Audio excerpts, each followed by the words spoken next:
하나님 말씀 보겠습니다. 마태복음 12장 31절로 37절 말씀입니다. 마태복음 12장 31절로 37절 교독합니다. 그러므로 내가 너희에게 이르노니 사람에 대한 모든 죄와 모독은 사하심을 얻되 성령을 모독하는 것은 사하심을 얻지 못하겠고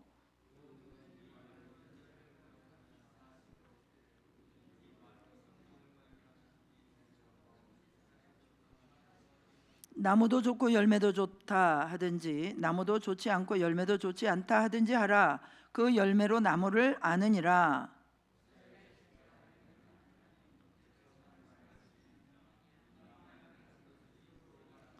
선한 사람은 그 쌓은 선에서 선한 것을 내고 악한 사람은 그 쌓은 악에서 악한 것을 내느니라.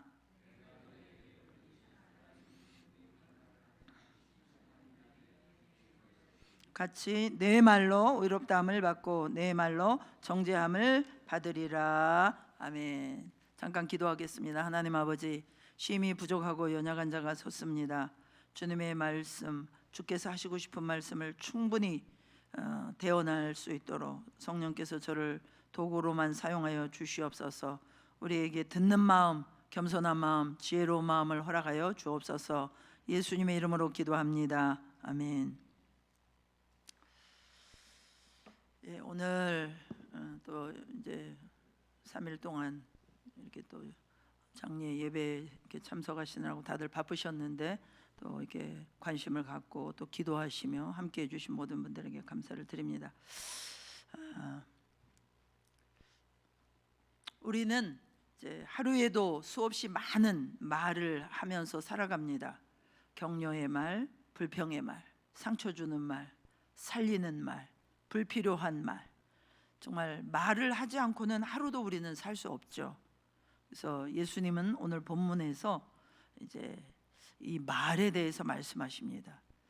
물론 말이 전체적인 주제는 아닙니다만은 아무튼 말은 단순한 소리가 아니라 마음의 상태를 드러내는 증거다라고 말씀하십니다. 우리의 신앙은 마음 속에만 있는 것이 아니고 말과 삶으로 드러납니다. 그래서 그 앞절에 22절로 또 쭉 이렇게 본문의 배경 가운데 보게 되면은 예수님께서 귀신 들려서 눈 멀고 말 못하던 사람을 고쳐 주셨습니다. 사람들은 놀라서 이분이 다윗의 자손이 아니냐 이렇게 물었어요. 그러나 바리새인들은 기적을 보고도 인정하지 않고 예수님을 귀신의 힘을 빌려서 빌린 그런 사람으로 몰아갑니다. 같은 사건을 보고도 반응이 완전히 달랐습니다. 믿음의 눈으로 보면 구원의 역사죠. 하나님의 역사예요.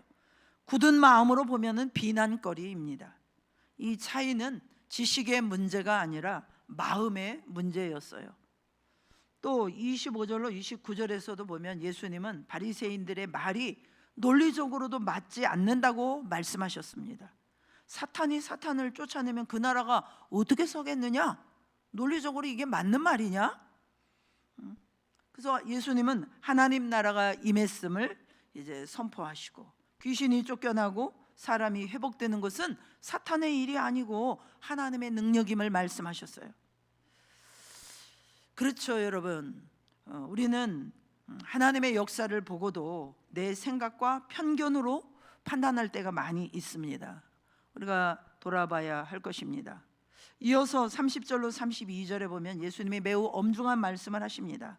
성령의 역사를 분명히 보고도 고의적으로 왜곡하고 부인하는 것은 하나님의 구원을 거부하는 태도라는 것입니다. 이것은 두려움을 주기 위한 것이라기보다는 마음을 완고하게 닫지 말라는 경고입니다.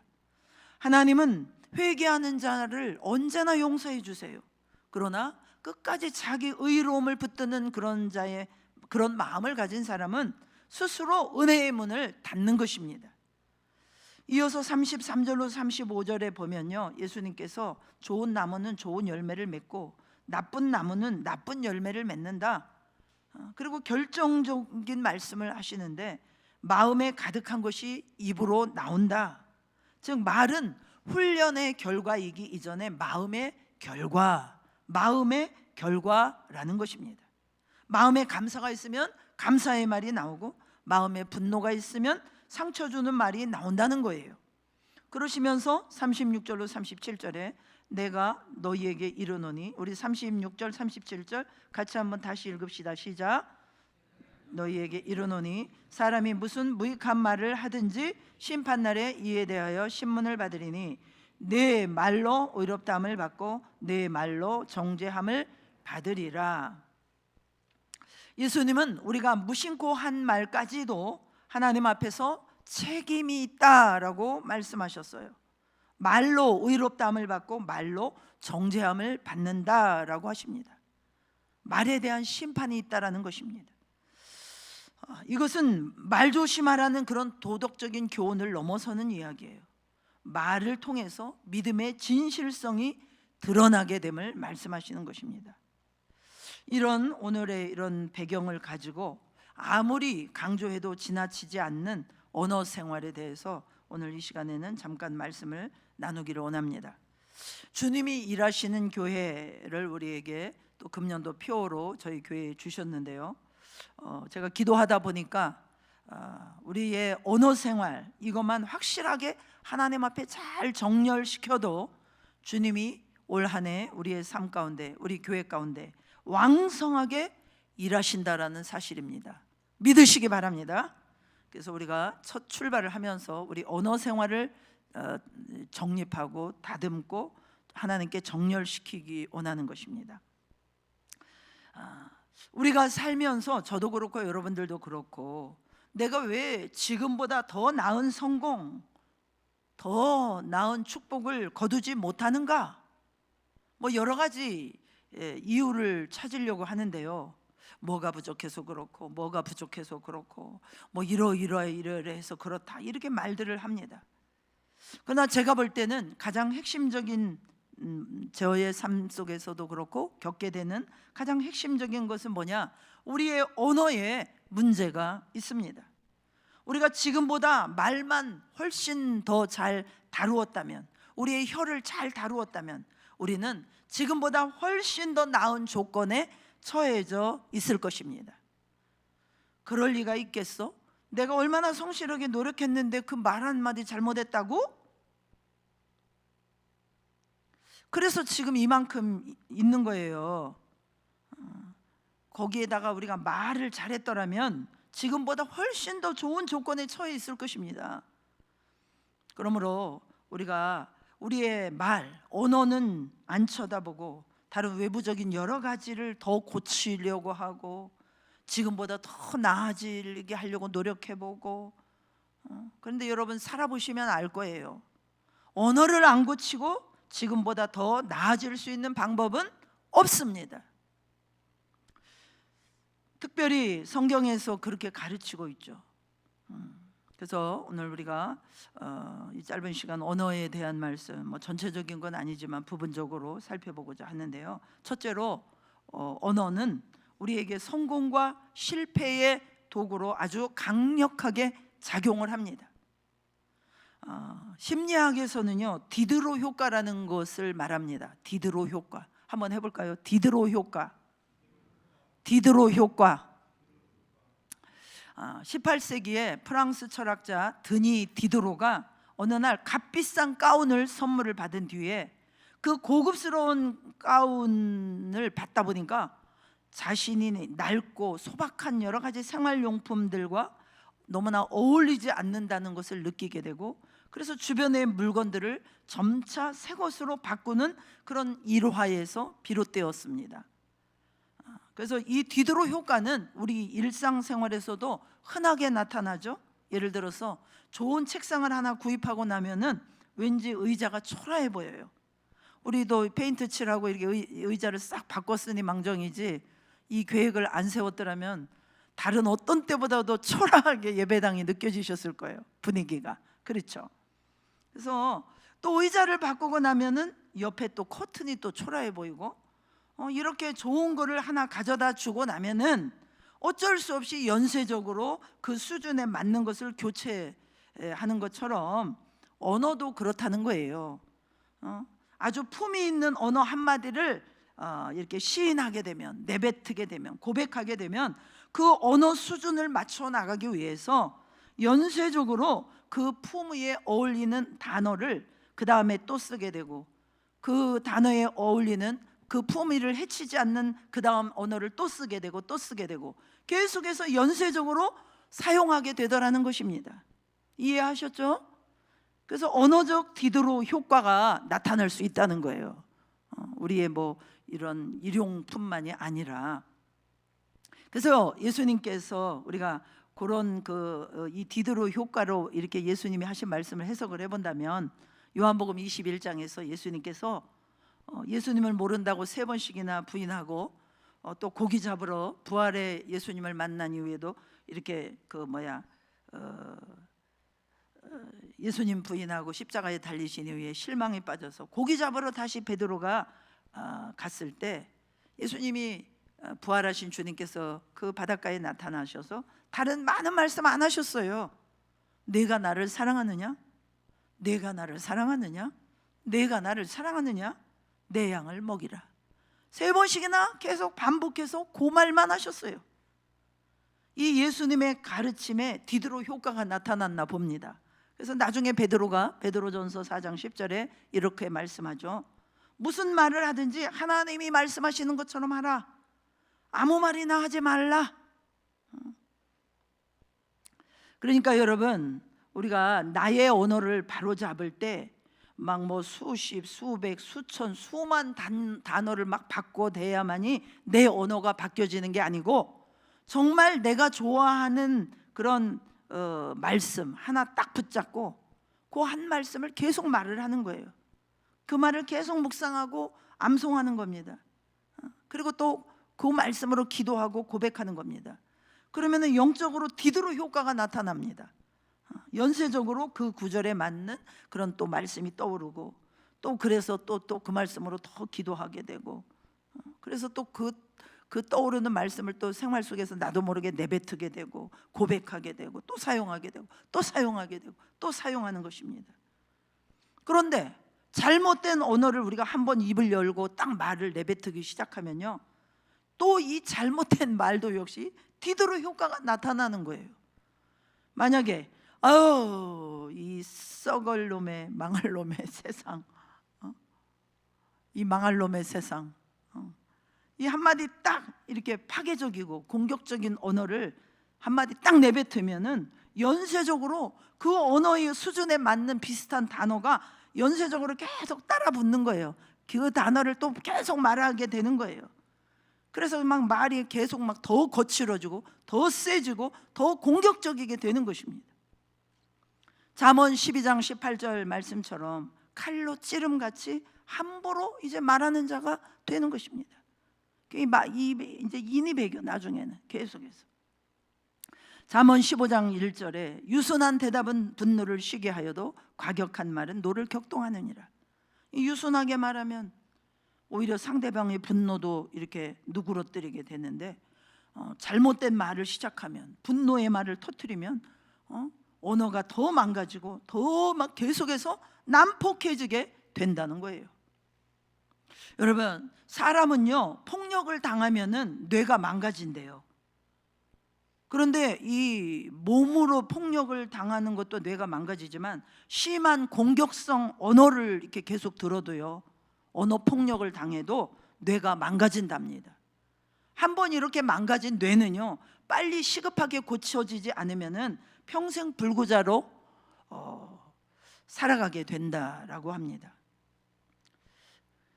그래서 이제 이 망가진 뇌에서 파괴적인 언어가 나오고 공격적인 언어가 나오고 냉정한 말이 나오고, 그래서 계속 공격적인 말을 하게 되면은 공부를 잘하고 뭐 일을 잘하고 성실하고 뭐 하늘에 가서 뭐 별 따오는 재주가 있어도 언어가 망가진 사람들에게는 사람들이 도망간다는 거예요.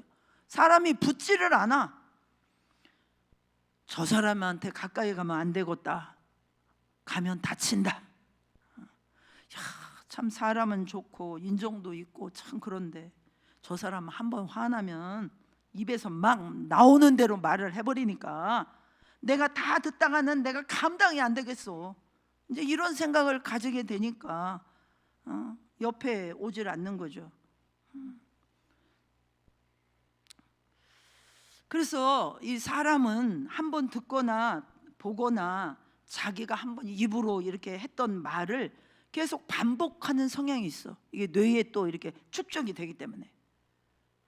그래서 여러분, 우리 이제 자녀들 아무리 밖에 나가서 공부를 많이 해도요, 집안에서 아빠가 엄마가 쓰는 말을 벗어나지 못합니다.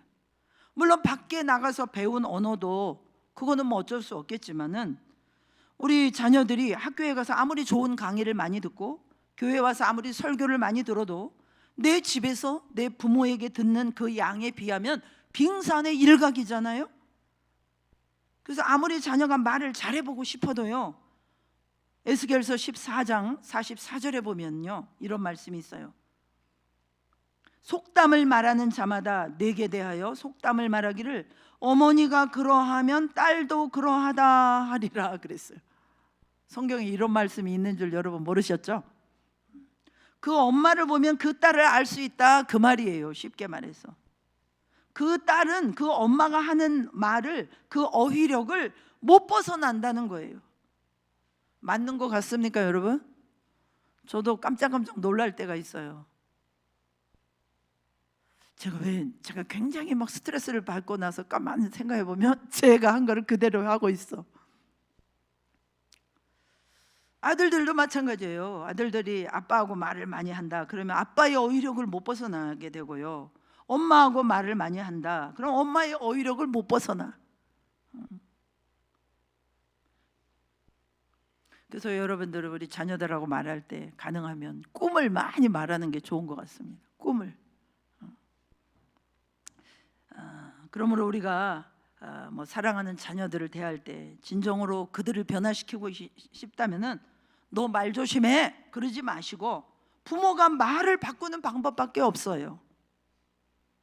늦었지만 지금이라도 부지런히 바꿔야 할 줄로 믿습니다. 그러면 어떻게 바꿔야 됩니까? 말씀드렸잖아, 힌트. 디드로 현상을 활용하는 거예요. 디드로 현상. 오늘 유식해지셨네. 디드로 현상을 배우셨으니. 성경 한 구절을 딱 붙잡고 계속 아침 저녁으로 묵상하고 말하고 또 선포하고 또 말하고 중얼거리고 읊조리고 또 읊조리고 계속 그러면은 파도를 타게 되고 계속 그 말이 내 뇌에 전달이 되는 것입니다. 이번 주간에 우리가 말씀 들었지 않습니까? 여호와께서 너희를 위하여 싸우시리니 너희는 가만히 있을지니라. 막 내 마음이 막 조급증이 날 때 여호와께서 나를 위하여 싸우시리니 누구는 가만히 있을지니라. 계속 하나님의 말씀, 이 한 말씀을 막 일주일 내내 읊조려 보세요. 이 말씀을 계속해서 말을 하는 겁니다. 그러면은 정말 아무리 어려운 환경 속에 있다 할지라도 우리의 말이 바뀌어지는 역사가 일어나게 될 줄로 믿으시기 바랍니다. 마가복음 11장 23절 우리가 잘 암송하는 말씀입니다. 내가 진실로 너희에게 이르노니 누구든지 이 산더러 들려 바다에 던져지라 하며 그 말하는 것이 이루어질 줄 믿고 마음에 의심하지 아니하면 그대로 되리라 말씀하셨습니다. 그 말하는 것이 이루어질 줄로 믿고 그 말한 것을 우리 마음속에 계속 간직하고 있으면 그대로 이루어진다는 거예요. 2차 세계대전 당시에 있었던 일입니다. 이 전투에 참여했던 그런 청년 군인 한 명이 적의 총탄을 맞고 죽어가면서 이 군의관에게 그렇게 말했다고 합니다. 그 군의관이 예수님을 믿는 분이었는데 이 군의관에게 말했습니다. 저는 지금 세상을 떠나게 될 것 같습니다. 자네 소원이 뭔가? 물었더니 제가 어렸을 때 교회 학교를 다녔었습니다. 교회 학교 선생님에게 성경 말씀을 들었습니다. 제가 그 선생님에게는 예수님을 제대로 안 믿는 학생으로 기억이 되고 있을 겁니다. 그 선생님에게 꼭 전달해 주시면 감사하겠어요. 제가 선생님께서 그 분반 공부 시간에 가르쳐 주신 대로 예수님을 믿고 있었습니다. 그래서 이 군의관이 그것을 전달했어요. 그랬더니 그 어릴 때 그 학생을 가르쳤던, 그 군인을 가르쳤던 그 선생님이 그 학생을 기억하더랍니다. 그러면서 뭐라고 말했느냐, 내가 지금까지 교회 학교에서 교사 생활했는데 뭐 보람도 하나도 못 느끼고, 그래서 최근에 내가 교회 학교 교사를 그만뒀는데 이렇게 보람된 일이 있을 줄 몰랐습니다. 내가 다시 교사 생활을 해야 되겠습니다. 그러더라는 거예요. 어릴 적에 그 분반 공부했던 그때에 그곳에서 그 말씀을 듣고 전쟁터에서 죽어가면서도 그 선생님이 했던 그 말을 기억하고 군의관에게 그 말을 했더라는 거예요. 더 놀라운 이런 얘기가 있습니다. 실화인지는 모르겠어요. 이분은 여성 보살님이었어요. 임종을 맞이했습니다. 스님들이 지금 와가지고 이제 그분의 임종을 맞이하기 위해서 마당에 10명가량 마당에 앉아 있었다고 합니다. 그런데 갑자기 그 보살님이 임종하기 전에 그 옆에 시중 드는 그 사람에게 부탁을 하더라는 겁니다. 너 빨리 가서 근처 교회 가서 목사님 좀 모시고 오너라. 목사님 좀 모시고 오너라. 아니, 지금 평생을 절에서 지내고 이제 임종 직전에 계시고 밖에 스님들도 지금 와 계시고 이제 이런데 목사님을 모시고 오라니 얼마나 난감했겠냐 말입니다. 그런데 어쩔 수 없이 가서 모시고 온 것입니다. 그리고 이제 두 분이 대화하는 걸 이렇게 들었더니 이러더라는 거예요. 목사님, 제가 어릴 때 교회를 나간 적이 있었습니다. 그리고 지금 이제 제가 죽어서 극락을 가야 되는데 자꾸 어릴 때 배웠던 그 찬송가가 제 머릿속에 맴돕니다. 저 어떻게 해야 됩니까? 그 말을 듣고 그 목사님이 거기서 그 예수님을 영접시키고 밖에 스님들 다 보는 앞에서 침례주고 세례 줬겠죠. 그리고 천국 갔다는 이야기가 있습니다. 천주교에서는 이런 말을 한다고 합니다. 7살 전까지만 우리에게 데려와라. 반드시 하나님께로 인도해 줄 수 있다. 7살이 넘어서도 물론 데려와야 되겠습니다마는 어릴 때 한마디씩 한마디씩 들은 것이 그렇게 효력이 있다는 것입니다. 그래서 우리 주일학교 우리 교사 선생님들 분발하시기를 축복합니다. 아멘. 그리고 지원들 좀 많이 하세요. 우리 최경수 권사님 어깨가 휘어집니다. 좀 자원해서 봉사하십시오. 이렇게 귀한 사역에. 여러분, 이렇게 말 한마디가 중요하지 않습니까? 오늘 본문 36절에 내가 너희에게 이르노니 사람이 무슨 무익한 말을 하든지 심판날에 이에 대하여 신문을 받으리니 그랬어요. 우리가 한 모든 말은 무익한 말일지라도 없어지지 않는다는 것입니다. 우리가 한 말을 가지고 심판을 받는다는 것입니다. 그래서 이제 내가 말을 좀 잘해봐야 되겠다. 우리가 이제 결심을 하게 되는 거죠. 그런데 여러분, 결심만 해가지고는 안 된다는 거예요. 왜냐? 왜 그렇습니까? 내가 어릴 때 무슨 말을 많이 들었는지 이게 우리 속에 지금 다 내장이 돼 있거든요. 입력이 돼 있거든요. 여러분, 남편분들에게 맛있는 음식을 해주는 방법이 뭐예요? 아내들이 요리학원 다녀가지고는 안 된다는 거 다 아시지요?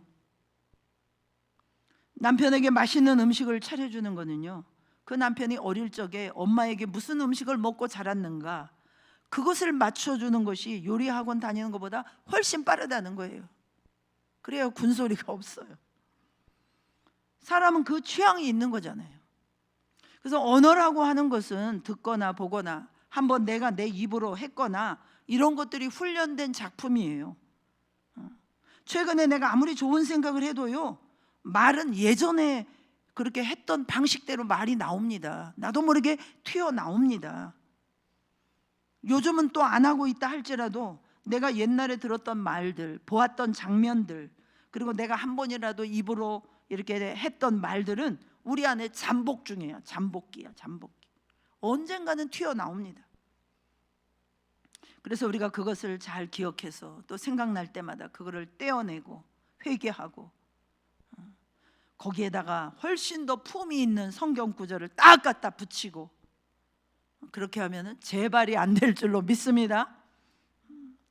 그리고요, 두 번째로 우리가 언어에 대해서 생각할 것은요, 말하는 것은 자유죠. 말하는 것을 누가 막습니까? 그러나 그 말에는 책임이 따릅니다. 나는 그거 뭐 성냥불 하나 던진 거밖에 없는데 내가 뭐 무슨 뭐 그 건물 타라고 그랬나? 그런 건 아닌데. 여러분, 내가 한마디 던진 말 때문에 발생되는 그 후유증이요, 엄청납니다. 그 책임 우리가 어떻게 다집니까? 이거요, 우리가 집에 가서 쭉 적어보면요, 내가 무심코 던진 말 한마디 때문에 실족해가지고 만약에 그분이 교회 안 나온다면 연자맷돌을 돌고 바다에 빠져야 돼 우리가.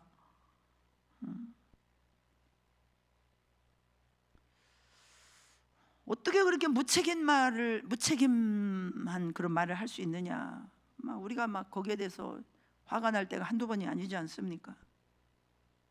에베소서 4장 29절에 무릇 더러운 말은 너 입 밖에도 내지 말고 오직 덕을 세우는 데 소용되는 대로 선한 말을 하여 듣는 자들에게 은혜를 끼치게 하라. 무슨 말입니까?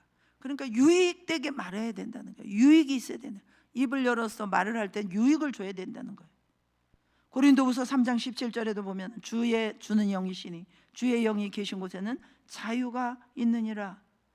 요한복음 8장 32절에도 진리가 너희를 자유케 하리라. 그러니까 진리의 위배됨이 없이 말을 하거나 성령께서 근심하지 않도록 그 범위 내에서 우리가 말을 하면요, 후유증이 없어요. 책임질 일이 없어요. 나중에 아무리 세월이 많이 가도요, 그때 내가 했던 말, 이것이 생각이 나든 안 나든 성령께서 근심하지 않는 범위 내에서 내가 말을 하고 진리의 말씀에 위배되지 않는 범위 내에서 내가 말을 하면요, 후유증이 없어요. 그렇지 않고 내가 무책임하게 던지는 말들은 반드시 후유증이 있습니다. 그렇잖아요, 여러분. 지금 중요한 보직을 맡을 그런 사람들 청문회에 이렇게 올라오면은 전부 뭡니까? 옛날에 했던 말 가지고 문제 삼지 않습니까? 옛날에 당신 그렇게 말했는데 지금 왜 이렇게 합니까? 그 옛날에 한 말이 항상 꼬리표가 따라다니는 거예요. 언제 이러이러한 말 한 적 있습니까? 언제 보좌관에게 이런 말 한 적 있죠? 언제 어디서 이렇게 험한 말 했지 않습니까?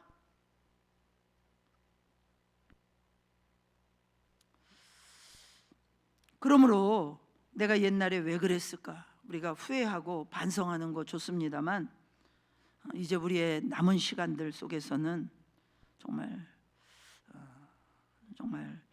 하나님이 말씀하시는 것처럼 우리가 생명을 살리는 말로 유익을 주는 말을 해야 될 줄로 믿습니다. 잠언 16장 32절에 노하기를 더디하는 자는 용사보다 낫고 자기 마음을 다스리는 자는 성을 빼앗는 자보다 나으니라 그랬어요. 이거는 꼭 화뿐만이 아니에요. 함부로 말하는 것을 절제하는 사람은 용사보다 낫다는 거예요. 백부장보다 낫고 천부장보다 낫다 그 말이에요. 왜냐? 백부장, 천부장은 할 수 있지만 말을 함부로 안 하는 거는, 이거는 백부장 하는 거, 천부장 하는 것보다 더 훨씬 어려운 거거든요. 하고 싶은 말 절제하는 거 여러분 경험하셨죠? 얼마나 그거 참을 수 없는 거, 말하고 싶은데 정말 참는 거, 막 피부가 거꾸로 쏘는 것 같아. 가가지고 그냥 확 한마디 해주고 싶은데 그 말 참고 그 말을 다스리는 거 얼마나 어렵습니까? 우리 신앙생활이 대단한 거 하는 거 아니지 않습니까? 그렇게 요란하게 할 필요도 없어요. 그냥 내가 앉은 자리에서 우리 일상의 하루의 삶 가운데서 이렇게 살리는 말, 내가 책임질 수 있기 위해서 생각하면서 걸러서 말 잘 다스리면서 이렇게 말을 하는 거, 이것이 정말 신앙생활하는 잘하는 것의 최고의 비결이라고 저는 믿습니다. 우리가 넘어지는 게 다른 데서 넘어집니까? 불순종하는 게 다른 데서 불순종합니까? 우리가 몸을 던져서 불순종하는 건 별로 없어요. 믿는 자가 어디 술집에 가서 술을 거나하게 먹고 헷가닥 이런 거 없어요. 그런데 비일비재 우리를 넘어지게 하는 최고의 적수가 누구예요? 새치 혀잖아요, 혀.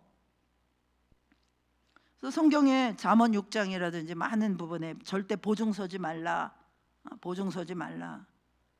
왜냐? 보증 섰다면 책임을 지기 때문이죠. 잘못되면 온 집안이 다 거리로 쫓겨날 수도 있고 빨간 딱지 다 붙잖아요. 그런 것처럼 말도 잘못하면 중요한 보직을 맡으려다가도 옛날 했던 그 말 때문에 발목이 잡힌다는 거예요. 그리고 말 한마디, 옛날에 뭐 이렇게 페이스북에 했던 말들이 막 저 사람 사상을 또 의심받기도 하잖아요. 공산주의자 아니야? 왜 그래요? 이게 다 자기가 옛날에 자기 입으로 했던 말이 꼬리를 잡혀서, 발목 잡혀서 그런 소리를 듣는 것입니다.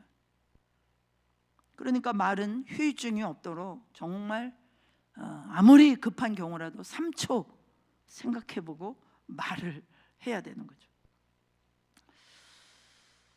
그래서 언제 내가 했던 말을 다시 검색을 해봐도 문제가 없어야 돼요. 우리가 이렇게 훈련을 해야 됩니다. 여러분, 저는 뭐 잘 모르겠지만 바둑 두시는 분들이 복귀한다 그러잖아요. 그 한 판을 처음부터 한 판을 다 뒀는데 이 대국이 끝나고 나면 어떻게? 이 프로 기사들은 첫 수부터 다 복귀하잖아요. 그래서 언어도 마찬가지예요. 내가 오늘 사람을 만나고 돌아와서 다 복귀를 해봐야 돼요. 첫 마디에 내가 뭐라고 말했고, 내가 그 말은 하지 말았어야 되는데, 그 다음날 또 내가 뭐라고 말했고, 뭐라고 그랬고, 내가 왜 그 말 했을까?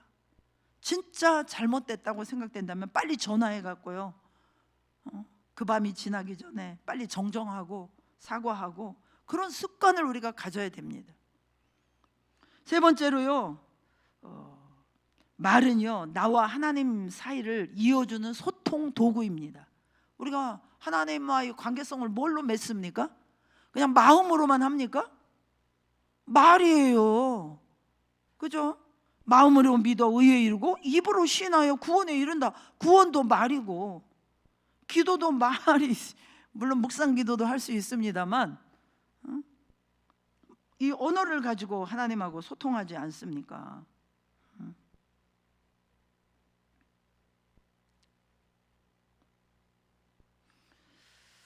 그래서 우리가 이 말로 기도도 드리고 찬양도 드리고 말씀도 선포하고 하나님하고 소통하는 도구예요.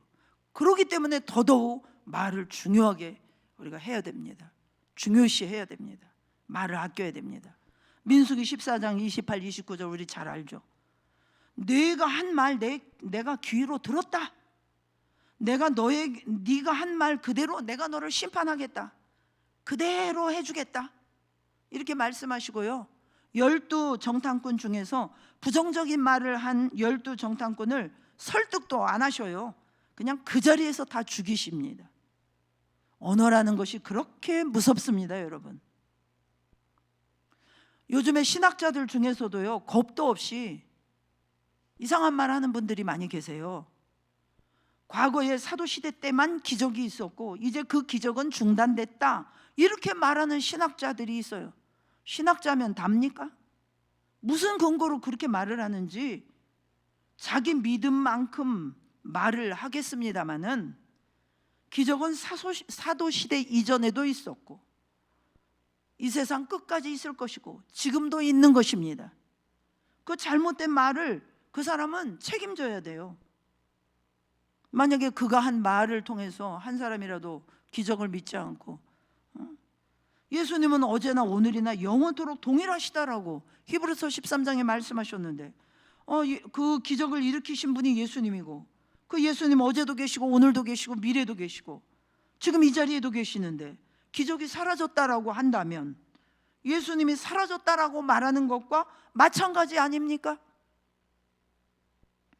그래서 말은 하나님과 우리 사이를 잇는 도구가 되기 때문에 너무 중요한 거예요. 기도할 때도 예배할 때도 우리가 입을 사용해서 하나님께 상달시키고, 호세아서 14장 2절에 보면요, 그런 말씀이 있습니다. 너는 말씀을 가지고 여호와께로 돌아와서 아뢰기를 모든 불의를 제거하시고 선한 바를 받으소서. 우리가 숫송아지를 대신하여 입술의 열매를 주께 드리리다. 우리가 숫송아지를 대신하여 입술의 열매를 주께 드리리다. 이게 무슨 뜻이에요? 우리나라에 말 한마디로 천냥빚을 갚는다, 이것과 유사한 말이에요. 하나님께 말로 숫송아지를 드린다. 말로 숫송아지를 드리는 효력이 발생된다는 거예요. 그러니까 여러분, 사람들을 만나서 많은 것을 우리가 섬기고 주지 못한다 할지라도요, 말만 잘해도요, 그 말을 듣는 사람이 큰 위로를 받을 수 있는 줄로 믿습니다. 물론 말은 우리가 입을 열어서 말하는 언어도 있지만, 또 말로 하지 않는 행동으로 하는 그런 그 행동 언어도 물론 있습니다만, 오늘은 이제 입으로 내뱉는 말에 집중하는 거예요. 아무튼 우리가 하는 작은 말이 정말 주저앉아 있고 낙심했던 사람들을 일으켜주고 그에게 큰 위로를 줄 수가 있습니다. 오늘도 우리 이제 장로님 만났는데, 이렇게 뭐 이제 피곤하시지 않겠냐, 뭐 말씀이 참 좋았다. 장례식 때 갑작스럽게 진짜 잠도 못 자고 새벽 4시에 일어나가지고 막 힘들었는데, 장로님이 그 말씀 한마디 딱 해주시고 얼마나 좋아, 그지? 피곤이 확 풀렸잖아. 그래서 오늘 설교도 잘할 줄로 믿습니다.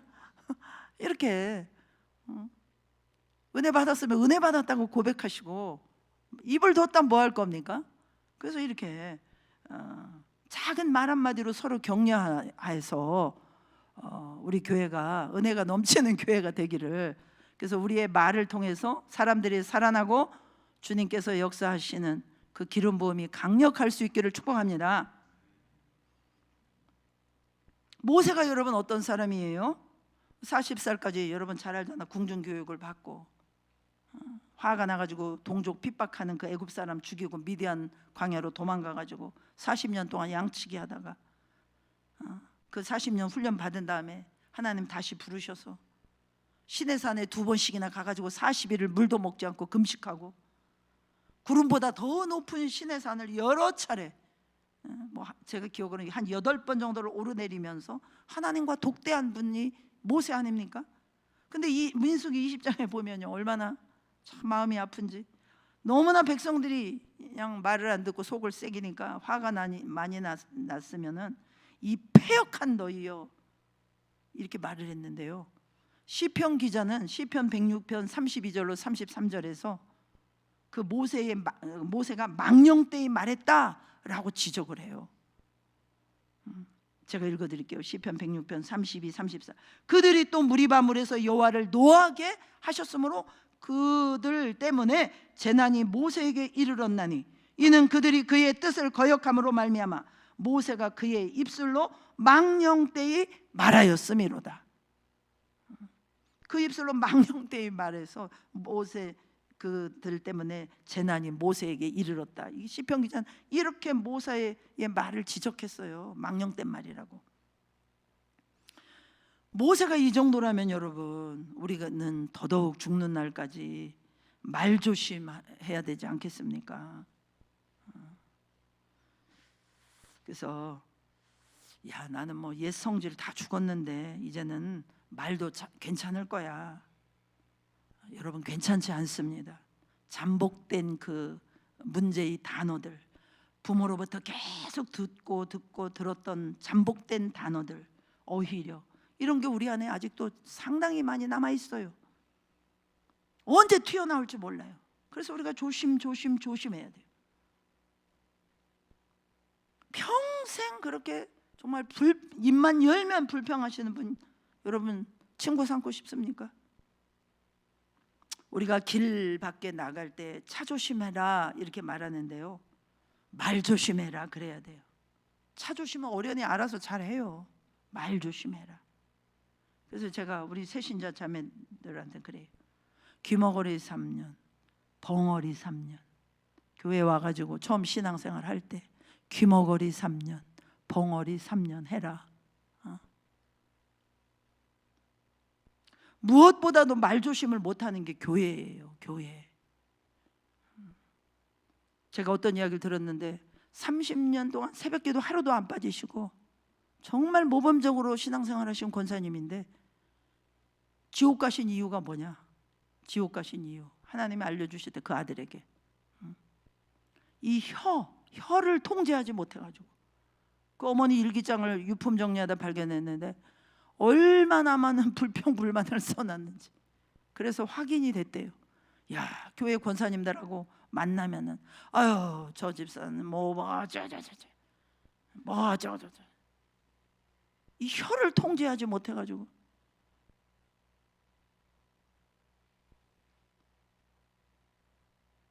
그래서 하나님 사람과 우리 사이에서도 말을 잘못하면은 이렇게 모세처럼 혼나지만은 인간관계 속에서도 우리가 말을 잘 못하는 경우가 있어요. 또 조심할 것 중에 하나는 우리 자신과의 대화. 우리 자신과의 대화. 이게 이제 무의식적으로 굉장히 많이 이루어지거든요. 나도 모르는 사이에. 그럴 때 우리 자신에 대해서도 나 자신을 비아냥거리고 꾸짖고 아유 너는 그것도 못해. 아무튼 부정적인 말로 나에게 그렇게 하면 안 됩니다.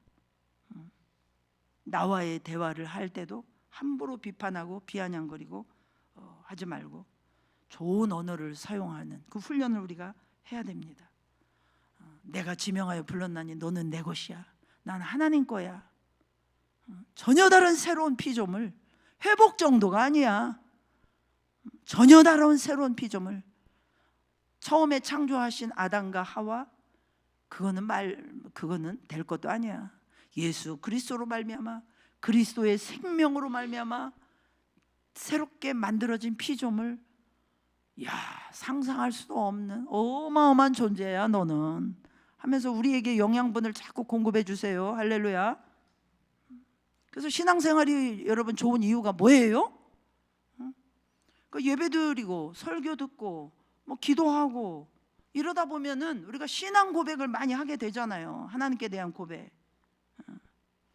그래서 하나님께 대한 고백을 많이 하다 보면 우리 마음이 또 이렇게 기름칠이 돼가지고 이제 사람과의 관계 또 나 자신에게도 그렇게 이제 좋은 대화를 해 나갈 수가 있게 되는 거죠.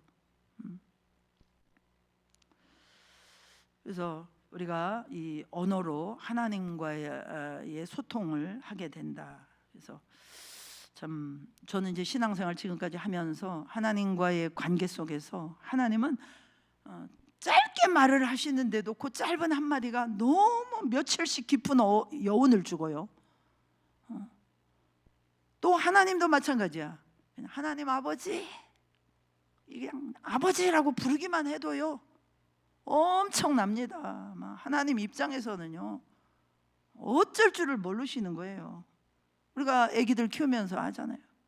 할머니 사랑합니다. 딱 한마디 해. 쳐다보지도 않고 해. 그런데도 전화로 하면 그 며칠 그게 약발이 가는 거야.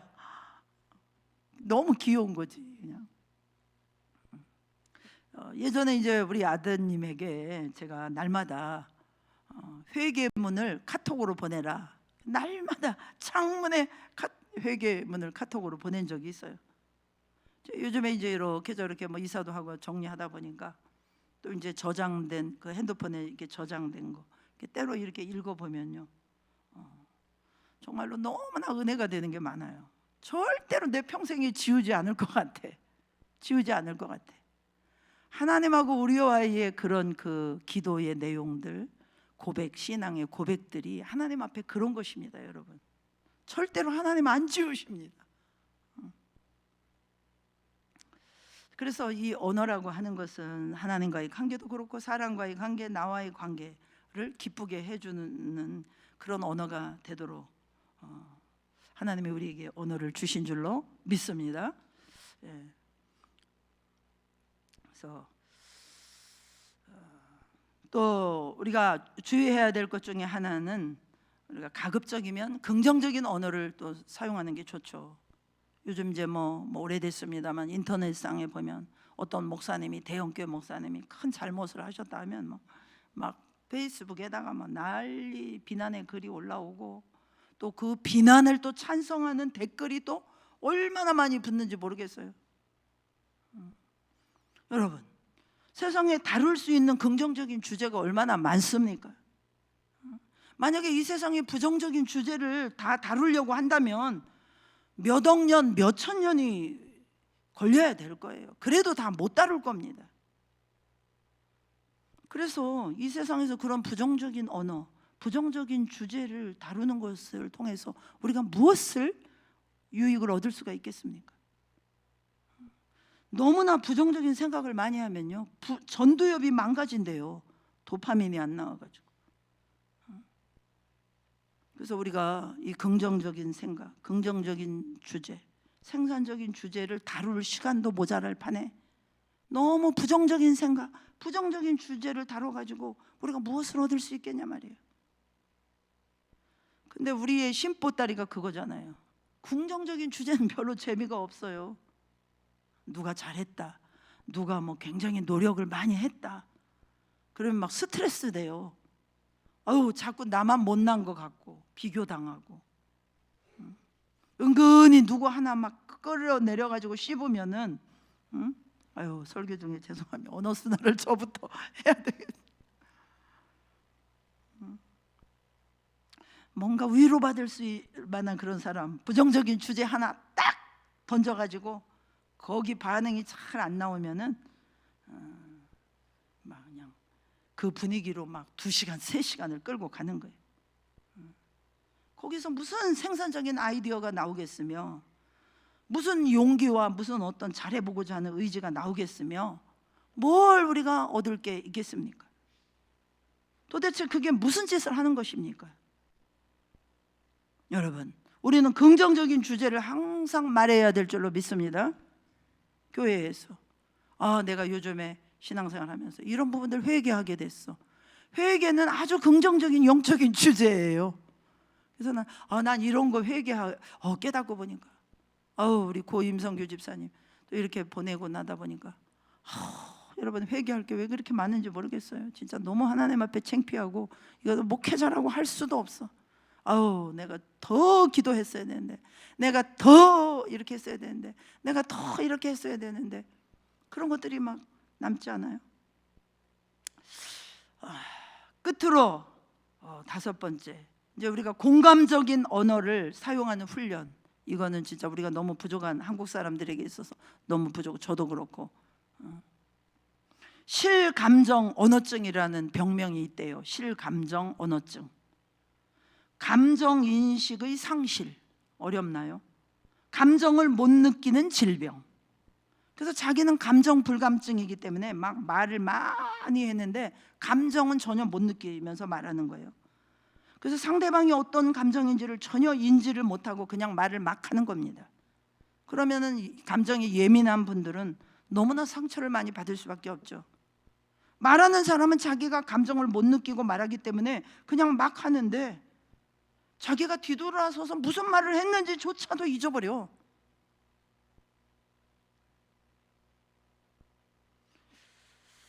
상대의 감정을 인지하지 못하는 사람들이 너무나 많아. 내가 이 말을 했을 때 상대방의 마음이 어떨까? 아플까? 기쁠까? 회개할까? 반성할까? 어떻게 할까? 참 이렇게 공감 능력이 우리에게 너무 부족합니다. 피부가 아무 통증을 못 느끼면은 병원에 가봐야 되지 않습니까? 그렇죠? 나환자들이 피부가 상처가 났는데 손가락이 뚝뚝 빠져도 떨어져도 모르면은 어떻게 돼? 이 무감각, 이것이 나환자들의 특징이잖아요. 우리의 이 공감 능력이 바로 그렇게 제로 상태가 되는 거예요. 남자들은 공통적으로 한 15%, 여자들은 대부분 30%. 근데 최소한 공감 능력이 그래도 우리 믿는 자들은 70% 이상은 올려야 될 줄로 믿습니다. 제가 회개했어요. 이 설교하면서 나는 공감 능력 30%인데 그동안 공감 능력 제로다 이러면서 남편을 너무 쪼아대지 않았나. 30%밖에 안 되면서 뭐 묻은 뭐가 뭐 이렇게 하는 우리나라 말처럼 제가 그렇게 하고 살지 않았는가 회개가 되더라고요. 그래서 오늘 두서없이 이렇게 많은 말씀 드렸는데요, 여러분 기억하시기 바랍니다. 이 혀를 통제하지 않고 혀로 죄를 짓는 요 한 가지 사실만으로도 지옥에 간다는 거예요. 심판날에 무슨 무익한 말을 하든지 신문을 받는다는 게 그 말입니다. 왜냐? 이 혀는 야고보서 말씀해 보면은 지옥에 불이 붙는 거예요. 지옥에 불이 붙는 것이 이 혀를 통제하지 못할 때 이 지옥에 불이 붙는 겁니다. 그렇기 때문에 혀를 통제하지 않고 혀로 계속 죄를 짓게 되면은 지옥에 간다는 거예요. 오늘 이 말씀을 통하여 우리가 엄중하게 이 말씀을 받고 올 한 해 성령께서 우리 교회 가운데 일하실 수 있도록 우리가 하나님께 정렬시키는 데 있어서 제일 첫 번째 첫 단추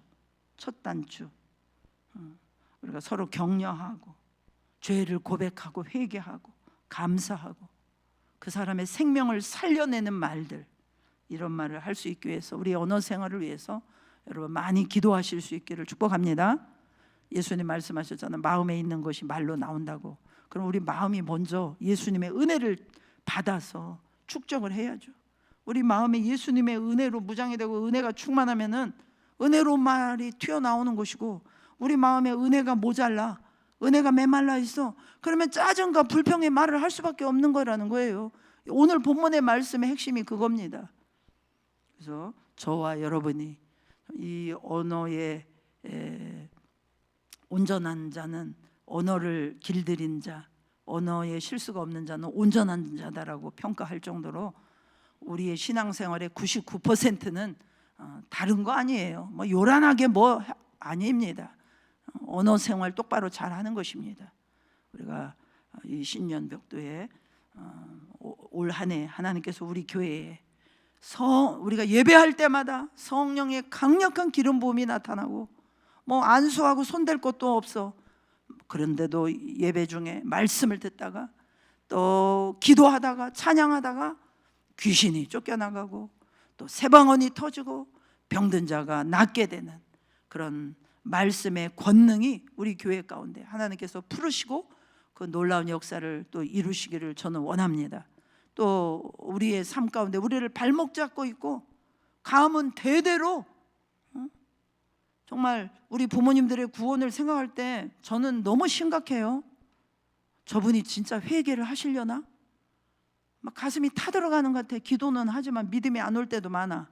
근데 금요 기도회 할 때는 믿음이 오더라고. 저 혼자 할 때는 믿음이 잘 안 오는데 금요 기도회 합심해서 기도할 때는 성령께서 막 이렇게 권능이 풀어지면서 일하시는 시간이 되다 보니까 구원의 능력은 주님께 있구나, 구원이 하나님께 있구나 막 선포하게 되고 믿어지고 확신이 돼. 그럴 정도로 이게 옥신각신, 정말 그 상황을 보게 되면은 너무나 진짜 저분이 진짜 회개할까? 제대로 회개할까? 답이 없어요. 그러면은 아무튼지 간에 우리가 어떤 모양으로든지 요양원에 계시든 이 자리에 예배에 계시든 어디에 계시든 성령은 시공간을 초월해서 역사하시는 영이기 때문에 우리가 성령의 불을 받고 우리의 언어의 권능이 나타나면 하나님께서 우리의 기도를 사용하셔서 이런 구원의 큰 능력을 풀어주실 것을 믿습니다. 그래서 올 한 해 저도 그렇고 여러분도 이 언어 생활 승리할 수 있도록 우리의 언어를 잘 통제해서 언어를 잘 길들여서 우리 언어를 도구로 쓰셔서 생명이 살아나는 역사가 일어나게 하여 주시옵소서. 우리가 기도해야 될 줄로 믿습니다. 오늘 말씀 우리가 기억하면서 우리 다 같이 한번 기도하겠습니다. 우리 언어 생활을 돌아보면서 우리가 그동안 얼마나 불필요한 말 정말 했는지, 하나님 기뻐하시는 믿음의 말, 또 하나님의 말씀을 하는 것 같이 우리가 했는지, 우리가 이 1월 한 달 우리 언어 생활을 하나님 앞에 정렬시키도록 집중하여 우리 언어 생활을 돌아보고 체크하고 회개하고 반성하고 또 하나님의 말씀을 읊조리고 또 그래서 이 디드로 현상이 나타날 우리의 언어 생활에 나타나게 하여 주시옵소서. 우리 다 같이 기도하겠습니다. 할렐루야. 하나님 감사합니다. 오 할렐루야. 아버지 감사드립니다. 오 할렐루야. 하나님 감사드립니다. 아버지 감사드립니다. 오늘 특별히 우리의 언어 생활에 대해서 우리가 무슨 무익한 말을 하든지 심판날에 신문을 받는다고 말씀하셨습니다. 우리의 혀를 길들이지 않고 우리의 혀가 죄를 지을 때 지옥에 불이 붙는다고 말했습니다. 하나님 아버지, 정말 그동안 우리가 생각 없이 말하고 함부로 말하고, 아버지 하나님 정말로 우리의 감정대로 말하고 생각 없이 말할 때가 너무나 많이 있었던 것들 하나님 회개하기 원합니다. 하나님 아버지, 다시 한번 정말 올 아버지 하나님이여 새해를 시작하면서 우리 자신의 언어 생활을 돌아보게 하여 주시옵소서. 그래서 정말 우리의 언어가 하나님이 쓰시는 그런 도구가 되어서 우리의 입술의 말을 통하여 기도를 사용하시고 찬양을 사용하시고 우리의 말씀의 선포를 사용하셔서 하나님의 생명을 살리는 역사가 일어나게 하시고, 하나님 아버지 정말 우리가 하나님과 좋은 관계를 맺게 하시고 하나님께 영광 돌릴 수 있도록 주님 축복하여 주시기를 간절히 바라고 원하옵나이다. 하나님 아버지, 정말로 우리가 상대방의 그 마음을 헤아리지 아니하고 우리가 또 공감 능력이 너무나 부족해서 아버지 정말 너무나 무감각하게 아버지 말을 던질 때도 많이 있었습니다. 우리를 용서하여 주시옵소서. 우리를 불쌍히 여겨 주시옵소서. 아버지, 이제 정신을 차리고 하나님 앞에 새롭게 나아갈 수 있는 우리 모두가 되게 하여 주시옵소서. 예, 이 시간에 기도할 때 다시 한번 우리 또 담임 목사님 카자흐스탄 세미나, 오늘까지 이제 알마티에서 선교사님들 재정 세미나 마치고 내일은 비행기로 3시간 쉼켄트의 사이람 교회 정근영 목사님 개척하신 교회와 그 주변에 있는 교회들 선교사님들과 교제와 재정 세미나 말씀 사역이 있습니다. 12일까지 있을 예정입니다. 좀 빡빡한 일정인데 하나님께서 또 강건하게 또 영육의 강건함을 주시고 또 기쁨으로 이 사역을 잘 감당하고 서로 은혜 받는 귀한 시간 될 수 있도록 또 기도해 주시기 바라고, 또 고 임성규 집사님 또 장례 예배 또 가운데 함께 하심을 감사하고, 또 남은 우리 이영미 집사님과 유가족들이 이제 더욱 하나님을 바라보면서 믿음 생활 끊임없이 잘 행해 나갈 수 있도록 또 우리가 관심을 가지고 또 계속해서 기도해야 되겠습니다. 또 특별히 우리 부모님들 가운데 또 연로하신 부모님들 구원하시는 큰 능력으로 올해에 정말 회개가 터지게 하시고 또 구원의 기쁨이 우리 부모님들의 10년 가운데 차고도 넘치는 그런 은혜의 역사가 일어나게 하여 주시옵소서. 다 같이 기도하시겠습니다. 할렐루야. 하나님 아버지 감사드립니다. 특별히 하나님 아버지 비옥기는 담임 목사님 또 아버지 하나님 카자흐스탄 세미나 가운데 있습니다. 우리 하나님께서 아버지 하나님은 모든 빡빡한 그런 세미나 일정 가운데 함께하여 주시옵시고 하나님 은혜를 베풀어 주시어서 또 우리 선교사님들에게 꼭 필요한 말씀을 기름 부어 주시옵시고 듣는 자나 전하는 자나 다 은혜 받게 하여 주시옵시고 하나님의 선하시고 기뻐하시고 온전하신 뜻을 이루는 귀한 세미나가 될 수 있게 하시고 말씀 사역이 될 수 있도록 도와주시옵소서. 내일은 또 이제 사이람 교회로 이동하여 또 그곳에서 사역을 또 시작하게 됩니다. 하나님 함께하여 주시옵시고 아버지 정말로 가는 곳곳마다 하나님께서 앞서가시고 인도하여 주셔서 피곤치 않게 하시고 또 이 말씀의 사역들을 잘 감당할 수 있도록 도와주시고 돌아오시는 그 시간까지 안전하게 지켜보아여 주시옵소서. 하나님 아버지 또 우리 이영미 집사님과 또 그 자녀들을 기억하시고 또 남편을 여의고 또 아버님을 여의고 또 슬픔에 처한 가족들 위로하여 주시며 정말 하나님의 말씀으로 힘을 주시고 아버지 이제 믿음의 선한 싸움을 계속 이어갈 수 있도록 하나님께서 아버지 위로하시고 아버지 평안케 하여 주시고 힘을 주시옵소서. 아버지 저희 교회에 또 연로하신 부모님들 계십니다. 우리 하나님 기억하여 주시옵소서. 아버지 구원의 큰 능력이 아버지께 있습니다. 우리는 가만히 서서 여호와께서 우리를 위하여 싸우시는 그 주님을 바라볼 뿐입니다. 십자가에서 주님이 행하신 그 놀라운 구원을 우리는 바라볼 뿐입니다. 아버지 역사하여 주시옵소서. 아버지 도와주옵소서. 우리 아들네 어머니를 기억하시고, 아버지 주님, 우리 김천희 권사님, 홍도선 권사님을 기억하시고, 아버지 이은모 집사님을 기억하시고, 정미자 어머니를 기억하시고, 윤성남 집사님을 기억하시고, 최복실 어머님을 기억하시고, 이옥근 황현숙 씨를 기억하시고, 이상회 강공순 씨를 기억하시고, 노정자 어머니를 기억하시고, 김영광 씨를 기억하시고, 하나님 아버지, 참으로 연로하신 부모님들 이제 주님 오심을 준비하며 주님 앞에 설 준비할 수 있도록, 철저히 회개할 수 있도록, 회개의 기회를 놓치지 아니하도록 하나님이 역사하여 주시어서, 아버지 정말로 기쁨으로 주님 만날 수 있는 자들 다 될 수 있도록 아버지 권능으로 구원을 풀어 주시옵기를 간절히 바라고 원하옵나이다. 하나님 함께하여 주시옵소서. 하나님 아버지 감사드립니다. 그렇습니다. 지금까지 저희들 우리의 언어 생활 가운데 너무나 실수가 많고 아버지 정말 연약했음을 아버지 하나님이여 주님 앞에 고백합니다. 우리의 연약함을 용서하여 주시옵소서. 아버지 말씀 붙들고 올해는 우리의 언어 생활을 하나님 앞에 정렬시키게 하여 주시옵소서. 그래서 우리의 언어 생활을 통하여 하나님께서 정말 강력하게 일하실 수 있는 아버지 쓰임받는 삶이 될 수 있도록 우리 모두와 또 공동체를 붙잡아 주시옵소서. 특별히 출타 중에 계신 목사님과 또 상을 당한 가정과 또 아버지 우리 부모님들의 구원을 위하여 저희들이 기도했습니다. 하나님, 우리의 기도를 너무나 기쁘게 들으시는 주님, 귀 기울이고 계신 주님, 작은 신음에도 응답하시는 주님, 아버지 우리의 기도를 기뻐 받으시는 그 주님 앞에 우리가 끊임없이 교회가 합심하여 말씀을 붙들고 기도하오니 아버지 무엇보다도 우리 부모님들에게 구원의 큰 능력이 풀어지게 하시고 회개가 터지게 하여 주시옵시고 구원의 기쁨이 심령들 안에 넘치게 하여 주시옵소서. 감사하며 예수님의 이름으로 기도하옵나이다. 아멘. 우리 찬양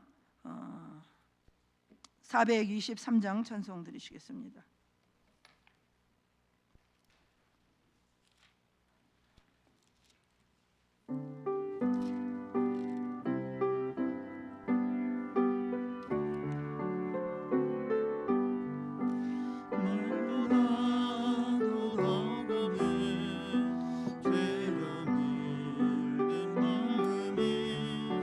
있는 보다 더 이게 깨끗하게 씻겼네. 주의 보혈 흐르는데 믿고 뛰어나가 주의 은혜 내가 입어 깨끗하게 되었네. 4절입니다. 나의 모든 법에는 저 천국에 쌓였네. 나의 평생 자랑에 주의 십자가로다. 주의 보혈 흐르는데 믿고 뛰어나가 주의 은혜 내가 입어 깨끗하게 되었네. 들으신 헌금 위해서 기도하고 마치겠습니다. 하나님 11조와 또 감사 예물 또 3일 동안 지켜 보호해 주심에 대하여 감사하며 예물 드린 손길들이 있습니다. 하나님께서 또 그 마음의 중심도 드리고 물질도 드리고 삶을 드리고 그래서 무엇보다도 하나님의 은혜가 정말 언어 생활을 통하여 더 능력 있게 흐를 수 있도록 축복하여 주시옵소서. 하나님 아버지 또 저희 모든 공동체 가운데 어려움을 당하는 심령들 알게 모르게 또 혼자 고민하지 않게 하시고 또 예배를 사모하게 하시고 기도를 사모하게 하시고 그래서 또 힘을 얻고 올 한 해 하나님께서 우리 가운데 역사하시고 일하심을 볼 수 있도록 축복하여 주시옵소서. 예수 그리스도의 이름으로 기도드려옵나이다. 아멘.